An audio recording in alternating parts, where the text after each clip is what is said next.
Hello and happy holidays. Dave here with not really a top anything list, just some favorite vinyl purchases from 2021 that you might want to check out if you're out there supporting local record merchants in your community. We will start off with this album. I think it's a San Francisco band, an album called Luminol by an artist called Midwife.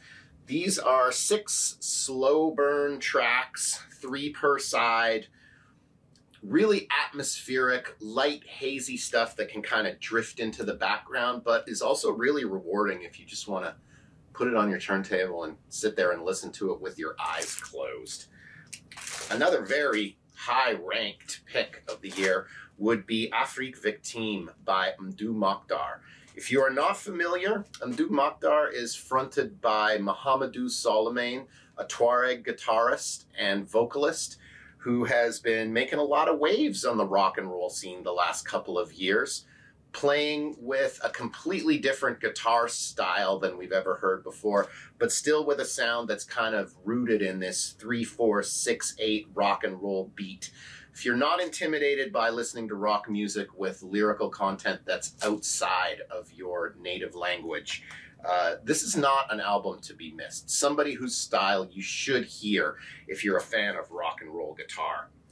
It was another good year for Loretta Lynn, who is kind of on a 4-year resurgence ever since pairing up with Jack White and Third Man Records. This is not a Third Man Records release, but she seems to have rejuvenated her recording career. This album, Still Woman Enough, features some guest work by the likes of Bonnie Raitt and Carrie Underwood, and has Loretta singing some classic songs that you will recognize, along with some new numbers that you probably haven't heard before. This one takes me back to hearing that 8-track clacking over in the station wagon when I was a little kid.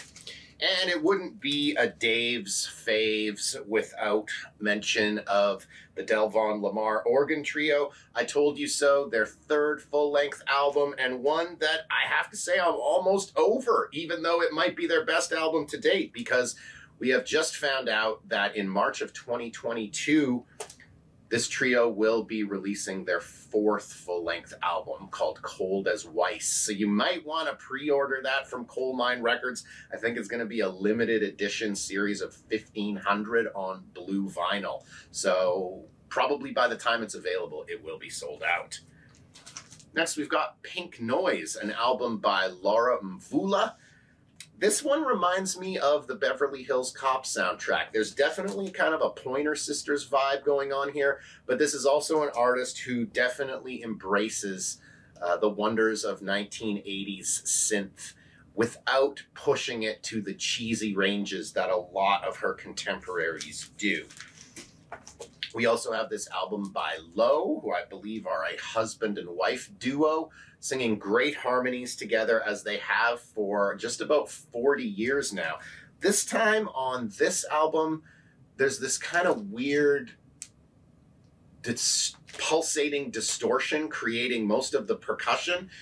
It can be a little bit abrasive, but there's some really nice mixing going on with the vocal harmonies that definitely make this something a little different that you might want to check out. Colleen Green, with her album Cool, was an artist that a lot of the taste-making, music reviewing websites were really big on when this album came out about 6 months ago, and then they all left her off their top 50 or top 100 or whatever at the end of the year, which kind of made me wonder what was going on there. This is stripped-down pop music. If you like the Pixies, if you like the band Second Grade, a Philadelphia band with another stripped-down sound that put out one of my favorite albums last year, this is another one worth looking out. And I think a young artist who we want to have our eye on for the future. And I'll just mention one more that I haven't even listened to all of yet because I just picked it up, but 2 of my favorite old-school hip-hop artists, Aesop Rock and Blockhead, have teamed up for this 2021 release called Garbology. It's a good album. If you know Blockhead, you know what you're in for. If you know Aesop Rock, you know what you're in for. But I also wanted to show you something I've never seen before. The album is printed on recycled vinyl. So this is actually mashed up old records squished together in a new record to keep, you know, our eye on resources and to keep our mind on making our record collecting renewable and responsible. The sleeves also look like black garbage bags, which is kind of annoying because they get all crinkled up when you put them inside the jacket, but for the overall aesthetic effect, I can see what the printers were going for. Thanks a lot for watching. Once again, happy holidays, and remember to support your local record merchants.